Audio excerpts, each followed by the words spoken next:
Hello बच्चों, welcome back to the channel future and freedom. आए हैं हम आज इस एक नए वीडियो लेक्चर के साथ। इसमें हम स्टार्ट करेंगे एक नया चैप्टर। ठीक है, तो इस चैप्टर का जो हमारा नाम है वो है एटम एंड मॉलिक्यूल्स। केमिस्ट्री का एक ही चैप्टर है जो आपका रह गया। अभी तक हमने तीनों चैप्टर्स को कवर कर लिया है।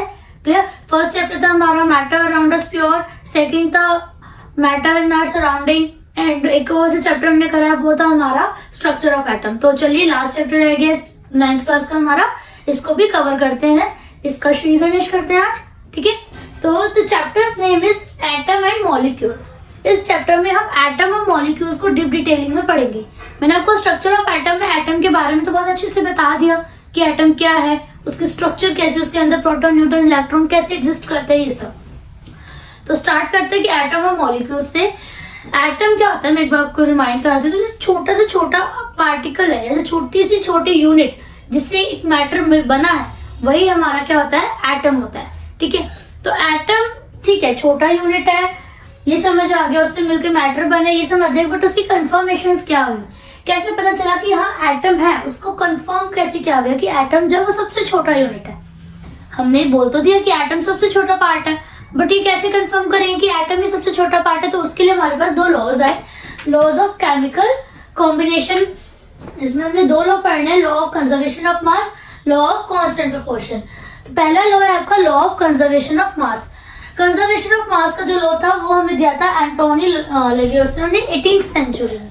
ठीक है, इस लॉ के अकॉर्डिंग उन्होंने क्या बोला था कि कोई भी एलिमेंट आपका, यानी कि कोई भी मॉलिक्यूल या कोई भी आपका कैल्शियम कार्बोनेट, हमने यहाँ पे एग्जाम्पल लिया है।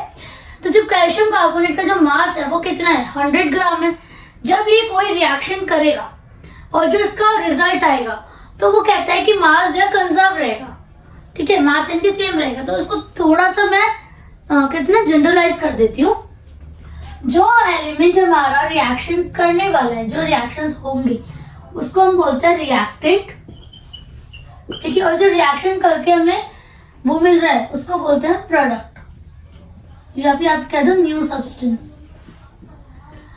ये हम पहले भी पढ़ चुके हैं कि जब भी केमिकल रिएक्शन होगी तो हमेशा एक नया सब्सटेंस बनेगा। तो कैल्शियम कार्बोनेट को हमने हीट करा, उसके अंदर केमिकल रिएक्शंस हुई, तो हमें क्या मिला, कैल्शियम एंड कार्बन डाइऑक्साइड। अब जब इसका मास चेक करा गया तो कैल्शियम कार्बोनेट हमने लिया था 100 ग्राम। 100 ग्राम का कैल्शियम कार्बोनेट हमने लिया था, और हीट के बाद जो हमें प्रोडक्ट मिला था, कैल्शियम था उसमें 56 ग्राम और कार्बन डाइऑक्साइड आपका था 44 ग्राम। तो इसको जब आप कैलकुलेट करोगे 56 प्लस 44, तो ये आपका आएगा 100 ग्राम।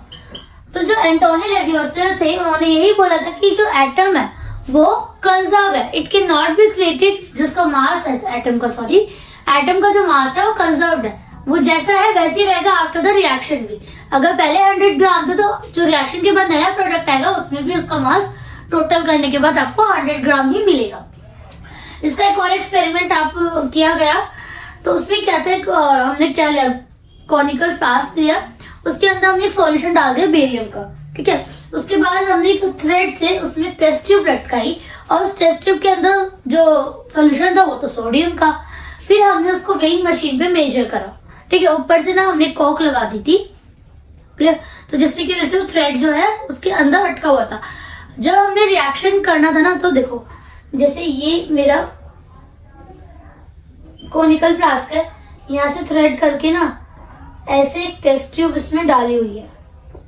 अभी क्या है, अभी ये दोनों मिक्स नहीं हुए, बेरियम यहाँ पर है, ठीक है, और ये इसमें है, यहाँ पे बेरियम है और इसके अंदर हमारा सोडियम सॉल्यूशन है, क्लियर। और यहाँ पे कॉक से ना थ्रेड अटका दिया। तो जब इसको मेजर करा तो हमारा लेट से W वेट आया। ठीक है, उसके बाद हमने एक कॉर्क हटाई और जो थ्रेड है वो इसके अंदर गिर गया, और जब थ्रेड इसके अंदर गिरा,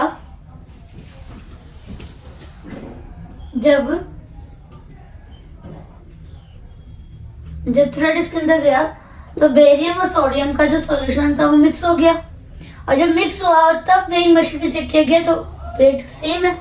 तो इससे क्या प्रूफ हुआ कि जो बेरियम और सोडियम अलग अलग थे तब भी वो वेट इतना ही दे रहा था, और जब दोनों को मिक्स कर दिया सॉल्यूशन बन गया तब भी वेट क्या आया, उतना ही आया। अगर आप इसे चेक करना चाहोगे तो हम घर पे भी इसे देख सकते हैं।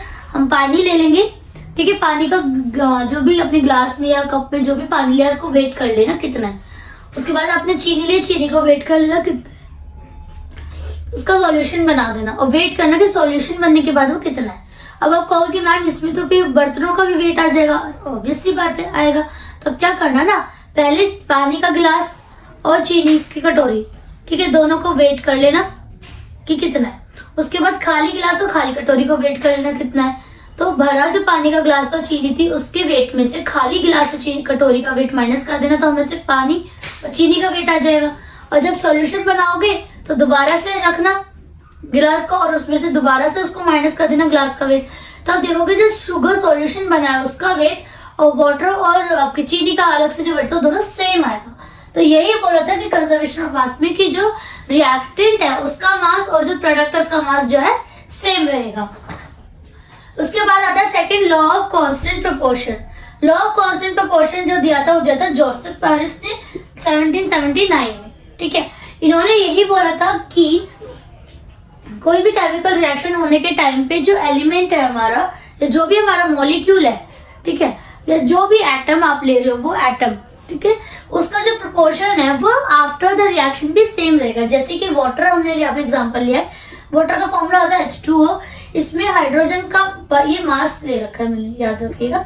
तो हाइड्रोजन का मास जो है 1 है, वो ऑक्सीजन 8 मास पे है। हाइड्रोजन जो है वो 1 यूनिट मास है, ऑक्सीजन का मास 8 यूनिट है। तो उन्होंने देखा जब 100 ग्राम ऑफ वाटर को हमने डिकम्पोज किया विद इलेक्ट्रिसिटी, उसको इलेक्ट्रिसिटी पास कराई गई और जो आगे पानी आया, अब जो पानी आया है उसमें जब हम मास चेक करेंगे तो तब भी मास हमारा सेम आया। जो पानी पहले था इलेक्ट्रिसिटी डिकम्पोज कराने से पहले और जो इलेक्ट्रिसिटी डिकम्पोज कराने के बाद का पानी है, दोनों के अंदर जो मास की क्वांटिटी वो सेम है, हाइड्रोजन 1 और क्या कहते हैं आपका ऑक्सीजन 8। तो ये था लॉ ऑफ कांस्टेंट प्रोपोर्शन। हम इसको लॉ ऑफ डेफिनेट प्रोपोर्शन भी बोल देते हैं, लॉ ऑफ डेफिनेट प्रोपोर्शन, क्योंकि जो प्रोपोर्शन है वो डेफिनेट है यानी कि फिक्स है, जो पहले था वही बाद में भी रहेगा। तो बेसिकली इन चीजों से पता चला कि जो एटम है वो क्या, स्मॉलेस्ट यूनिट है, it can not be created neither be destroyed. Atom को ना ही तो आप बना सकते हो, क्रिएट कर सकते हो, ना ही आप उसको डिस्ट्रॉय कर सकते हो, उसको तोड़ सकते हो, ठीक है, क्योंकि एटम क्या है आपका smallest unit of a matter, किसी भी मैटर की स्मॉलेस्ट यूनिट है।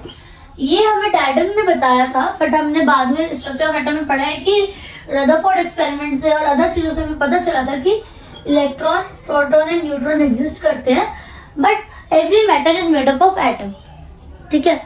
तो ये समझ आ गया आपको law of constant, law of conservation of mass, कि मास जो कंजर्व रहेगा। लॉ ऑफ कांस्टेंट प्रोपोर्शन, जो प्रोपोर्शन है वो कांस्टेंट है through out the reaction, before the reaction and after the reaction. Clear? तो आज की टॉपिक इतना ही था, आज की इस वीडियो सेशन में इतना ही था। तो आप अभी इस चैप्टर को हमने स्टार्ट करा है, इसको पढ़िए अच्छे से, इसके नोट्स बनाइए, पढ़ते रहिए and bye bye. Just video को लाइक करना, चैनल को सब्सक्राइब करना, ठीक है, और शेयर करना जितना हो सके। बाय।